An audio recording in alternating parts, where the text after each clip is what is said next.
నమస్కారం. వనిలా న్యూస్కి స్వాగతం. ముందుగా ముఖ్యాంశాలు. అయ్యప్ప స్వామి దేవస్థానంలో మకర జ్యోతి ప్రజ్వలన. ఘనంగా గోదాదేవి కళ్యాణ మహోత్సవం. పట్టణ శివారులోని వేంచేసి ఉన్న అయ్యప్ప స్వామి ఆశీస్సులతో వినుకొండ నియోజకవర్గ ప్రజలు, రైతులు పాడి పంటలతో సుఖ సంతోషాలతో ఆయుర ఆరోగ్యాలతో ఉండాలంటూ వినుకొండ మార్కాపురం రోడ్డులో ఉన్న అయ్యప్ప స్వామి దేవస్థానంలో జ్యోతి ప్రజ్వలన కార్యక్రమం ఘనంగా నిర్వహించారు. గత 18 సంవత్సరాలుగా మకర జ్యోతి ప్రజ్వలన కార్యక్రమం ప్రతి సంవత్సరం సంక్రాంతిని పురస్కరించుకొని మకర జ్యోతి ప్రజ్వలన కార్యక్రమం నిర్వహిస్తున్నట్లు ఆలయ ట్రస్ట్ బోర్డు చైర్మన్ గుడివాడ చిన్నగురునాథం తెలిపారు. కార్యక్రమంలో మాజీ ఎమ్మెల్యే మక్కన మల్లికార్జునరావు ముఖ్య అతిథిగా పాల్గొని జ్యోతి ప్రజ్వలన కార్యక్రమం నిర్వహించారు. పలువురు నాయకులతో కలిసి జ్యోతి ప్రజ్వలన అనంతరం భారీ అన్నదాన కార్యక్రమం నిర్వహించారు. ఆ దేవుడి ఆశీస్సులు ప్రజలందరిపై మెండుగా ఉండాలని ఆకాంక్షించారు.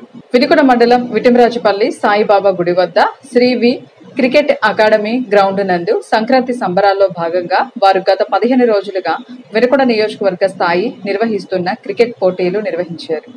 బ్రాహ్మణపల్లి గ్రామానికి చెందిన టీడీపీ నాయకులు భవనం పేర్రెడ్డి క్రికెట్ పోటీల నందు గెలుపొందిన మొదటి బహుమతి గల్లీ సీసీ వినుకొండ టీం వారికి మొదటి బహుమతి కప్పును అందజేశారు. రెండో బహుమతిని rotary club of greater Vinukonda వారి చేతుల మీదుగా అందజేయగా సావలేపురం మండలానికి చెందిన రేసింగ్ స్టార్స్ టీంకు థర్డ్ ప్రైజ్ కప్పును ఇంకొల్లుకు చెందిన స్కూల్ డైరెక్టర్ వై సుబ్బరామరెడ్డి చేతుల మీదుగా అందజేశారు. ఈ సందర్భంగా శ్రీవి క్రికెట్ అకాడమీ నిర్వాహకులు వి శివారెడ్డి, జి జానారెడ్డి, నాగబాబు తదితరులు పాల్గొని క్రికెట్ టీంకు సహకరించిన సభ్యులకు ధన్యవాదాలు తెలియజేశారు. పట్నంలోని మెయిన్ బజార్ శ్రీ వేణమ్మ గుడి ఆవరణలో శ్రీ గోదాదేవి కళ్యాణ మహోత్సవం అత్యంత వైభవోపేతంగా కన్నుల పండుగగా నిర్వహించారు. కార్యక్రమంలో భాగంగా వేకువజాము నుండి ప్రత్యేక పూజలు నిర్వహించి పట్న పురవీధుల నందు మేళ తాళాలతో గోదాదేవి అమ్మవారికి పల్లకి ఊరేగింపు నిర్వహించగా మహిళా భక్తులు పెద్ద ఎత్తున పాల్గొని ఊరేగింపు నిర్వహించారు. పురోహితులు వేద పండితులచే మధ్యాహ్నం 12:30 శ్రీ గోదాదేవి కళ్యాణ మహోత్సవం అనంతరం అన్న సంతర్పణ నిర్వహించారు. ఈ సందర్భంగా మహిళా భక్తులు మాట్లాడుతూ శ్రీ వేణమ్మ గుడి పక్కనే నూతనంగా నిర్మిస్తున్న శ్రీరామ మందిరానికి పట్టణానికి చెందిన ప్రముఖులు, వ్యాపారస్తులు, భక్తులు సహాయ సహకారాలు అందించగలరని వారు తెలిపారు. డాక్టర్ బిఆర్ అంబేద్కర్ ఆశయ సాధనను ప్రతి పల్లెకు వాడవాడలా ప్రచురితం చేసి మాలలను ఆదుకోవడం జరుగుతుందని మాల మహానాడు జాతీయ అధ్యక్షుడు జి చెన్నయ్య తెలిపారు. పల్నాడు జిల్లా వినుకొండ మండలం దొండపాడు గ్రామంలో ప్రపంచ మేధావి డాక్టర్ అంబేద్కర్ విగ్రహాన్ని మాల మహానాడు ఆంధ్రప్రదేశ్ వర్కింగ్ ప్రెసిడెంట్ కొమ్మతోటి పౌలు ఆధ్వర్యంలో ఘనంగా నిర్వహించారు. కార్యక్రమానికి మాల మహానాడు జాతీయ అధ్యక్షుడు జి చెన్నయ్య ముఖ్య అతిథిగా విచ్చేసి ఆవిష్కరించారు. అనంతరం అధ్యక్షతన జరిగిన సభలో చెన్నయ్య మాట్లాడుతూ ప్రపంచం మొత్తం అంబేద్కర్ విగ్రహాలు పెడుతూ ఆయనను కొనియాడుతుంటే మన దేశంలోని కొందరు మూర్ఖులు బాబాసాహెబ్ ను పదే పదే అవమానిస్తున్నారని, అంబేద్కర్ ను అవమానిస్తున్నారన్నారు. ప్రపంచంలోని అత్యుత్తమ రాజ్యాంగాన్ని దేశానికి అందించిన అంబేద్కర్ దేశ భవితకు పునాదులు వేశారని, ఆయన రాసిన రాజ్యాంగానికి పాలకులు తూట్లు పొడుస్తున్నారన్నారు.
ఇంతటితో వెన్నెల న్యూస్ సమాప్తం. తిరిగి రేపటి వెన్నెల న్యూస్ లో కలుసుకుందాం. నమస్కారం.